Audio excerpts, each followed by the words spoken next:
Previously on Zegio TV.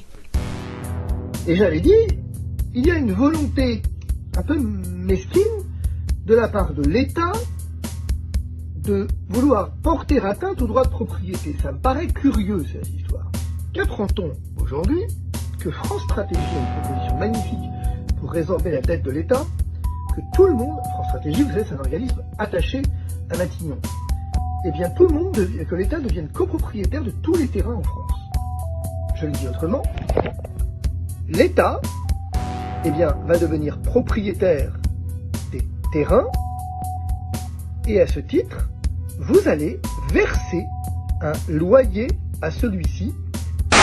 Je vous lis, après vous en tirez les conclusions que vous voulez. 53 800 décès en plus sur l'année 2022. C'est plus que 2021 et 2020 où il y avait quand même le Covid qui...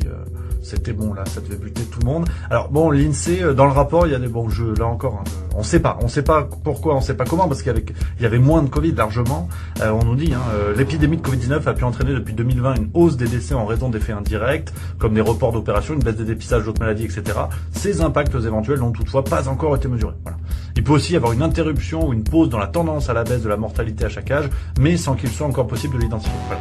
On sait pas. Et ce serait complotiste de l'expliquer, par exemple, par le vaccin. Non, ça faut pas. Voilà, on sait pas. Il faut rester, on sait pas. Donc moi après, je suis pas fact-checker, mais c'est vrai que on sait pas. C'est un peu léger pour expliquer 53 000 morts. Dans une démocratie, tout passe par le vote. A few moments later. J'entends même des gens dire ce serait antidémocratique d'empêcher le vote. On entend ça. J'ai envie de vous dire, je trouve ça dingue. Je trouve ça dingue parce que c'est l'application de la loi et de la règle. Et il n'y a rien de plus démocratique que d'appliquer la loi. Et qui déclare qu'il a le droit de pirater le téléphone de n'importe quel Français. Alors bien sûr, dans les journaux, on nous dit que ça sera fait dans des cas rares, des cas extrêmes, mais avec des garanties. Nous connaissons ce discours.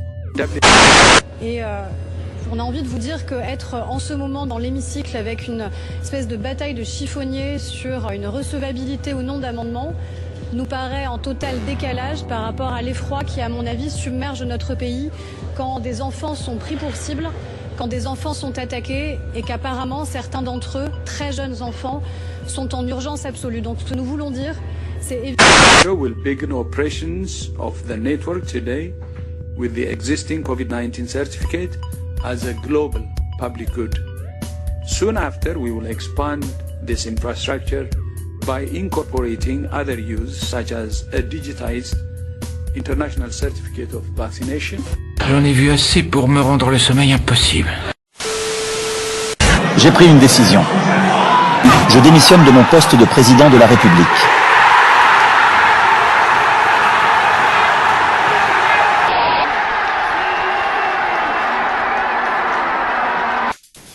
Quoi? C'est pas Ariel? Oh, dommage.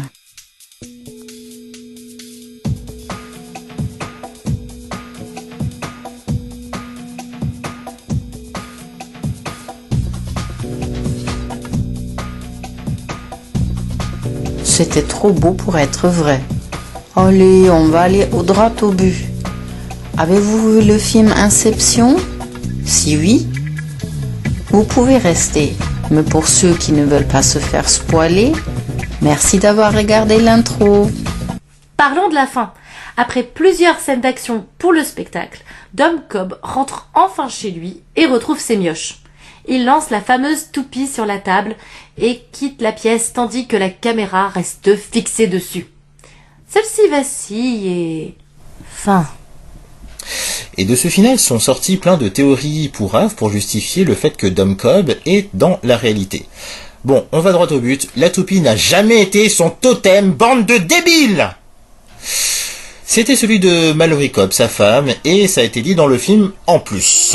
Donc tous ceux qui ont spéculé sur cette toupie ont de sérieux problèmes d'attention, d'écoute, de compréhension, ou bien une mémoire de poisson rouge. Bah, tu as vu qui était le président de la France?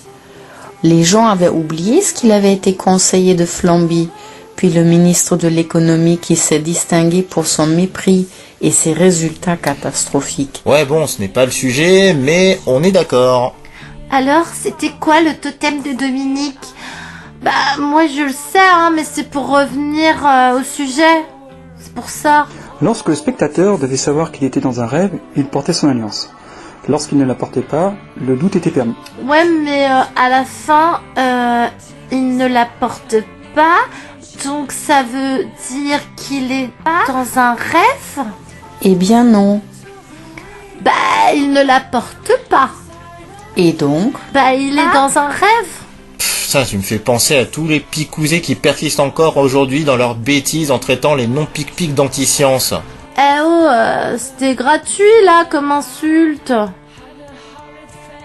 Bon, écoute Greg, on me demande déjà de jouer les débiles à toutes les vidéos pour les besoins de tes sketchs, et là en plus tu me lances l'insulte suprême. Pardon, j'ai dérapé. Je ne suis pas vraiment picousée, je n'ai que 5 doses et demie, tu le sais, donc ça compte pas, je suis non picousée, enfin, 5 doses et demie. Reprenons, voilà. Pardon. Bah oui, parce que là... voilà quoi. As-tu déjà fait un rêve plus vrai que nature ? Tu sais, ce genre de rêve où tout est tellement cohérent et réel qu'à ton réveil tu en as des frissons. Oui, bien sûr. Eh bien dis-toi que la fin du film est sans doute un rêve plus vrai que nature, car, premièrement, on ne revient pas des limbes, et c'est dit. Deuxièmement, à son réveil dans l'avion, tous les regards sont tournés vers Cobb, et ce qui a été dit plus tôt dans le film est que plus tu fais des changements, souvent des trucs incohérents, mais bon, on passe, plus tu attires l'attention des gens autour de toi. Et troisièmement, les enfants de Cobb n'ont jamais grandi. Et qui ne te dit pas qu'ils souffrent de nanisme ou autre maladie, comme celle de Gary Coleman ou Baby Doll. Tu es nanophobe, c'est ça ? Mais non. Sans parler de la grosse incohérence où, lors de la scène d'action dans la tempête de neige, il ose nous dire que se faire buter les enverrait dans les limbes alors qu'ils avaient dit pendant 2 heures de film que ça les réveillait ou du moins projetait vers le niveau supérieur. Et donc, le fait qu'il rêve est mauvais ? Eh bien non, car l'objectif de Cobb était de retrouver ses enfants, du moins avoir le sentiment de les avoir retrouvés, car ces mioches sont la dernière extension de sa femme dont il devait faire le deuil. Rêve ou réalité, il a rempli son objectif, donc good ending. Donc, la toupie ne servait absolument à rien. Tout juste. Elle a juste servi à détourner l'attention. En fait, tu vois, je ne le pense pas. Je pense plutôt que le réalisateur voulait finir son film avec un plan random, tout en faisant un clin d'œil au personnage de Mallory Cobb, et que le pauvre Nolan a été victime des théories foireuses des spectateurs qui sont passés à côté du sujet. Puisque lorsqu'on lui a posé la question sur la toupie, il s'est mis à botter en touche afin de conserver le pseudo-mystère qui en réalité n'en était pas un. En fait, il a surfé sur le buzz, tout simplement. Donc Mallory est morte ? Dans la dimension où la voit se suicider, il est fort possible qu'elle soit à l'étage supérieur. Et on peut supposer aussi qu'à force de continuer de vouloir changer de niveau et de faire le saut de l'ange, elle ait fini par réellement mourir pour de bon. Mais il est aussi également possible qu'elle attende Dominique, que son mari Dominique se réveille. Tu crois que Marion Cotillard veut encore nous gratifier d'une magnifique scène de décès au naturel ? On ne pourrait pas stopper cette bombe.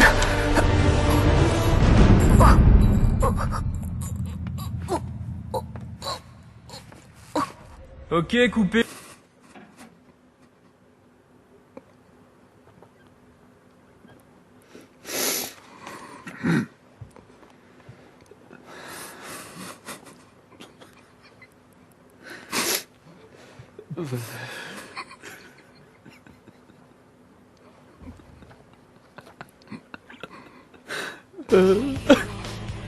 Mais oui, je fais allusion à The Dark Knight Rises, bien sûr que je fais allusion à ça.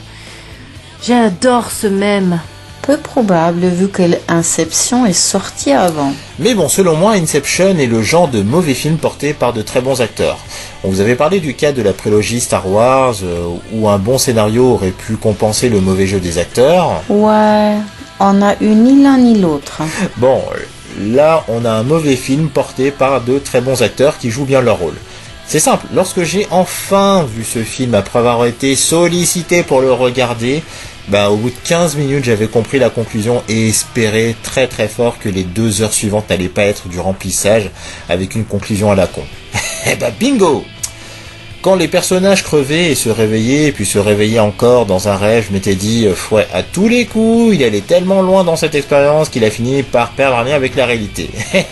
Bingo. Là en fait, ce n'est pas Nolan qui a détourné l'attention, mais plutôt les spectateurs qui se sont auto-détournés du film. C'est mitigé. Alors oui, les spectateurs ont théorisé sur la toupie, qui n'a jamais été le totem de Dominique, ce qui montre leur incapacité à retenir un élément plus de 2 heures, mais on peut dire que les scènes à rallonge qui ne servaient à rien, mis à part faire du spectacle, ont détourné toute l'attention du scénario, à tel point que le spectateur ne semble pas avoir été choqué par la réplique qui démolit les règles de la mort dans un rêve. Des scènes d'action stylées et spectaculaires à gogo, il faut le dire.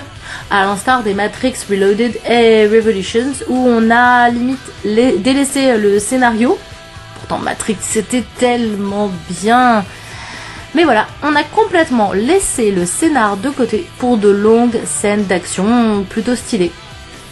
Je dis bien limite, car le but de ces suites était de montrer comment les choses se déroulent, quand le premier film demandait pourquoi. Bref, un film plus focalisé sur la forme que sur le fond, et dont on connaît le dénouement dès les premières minutes. Et moi je vais me coucher. Bye. Allez, on vous dit à plus et restez détonnés.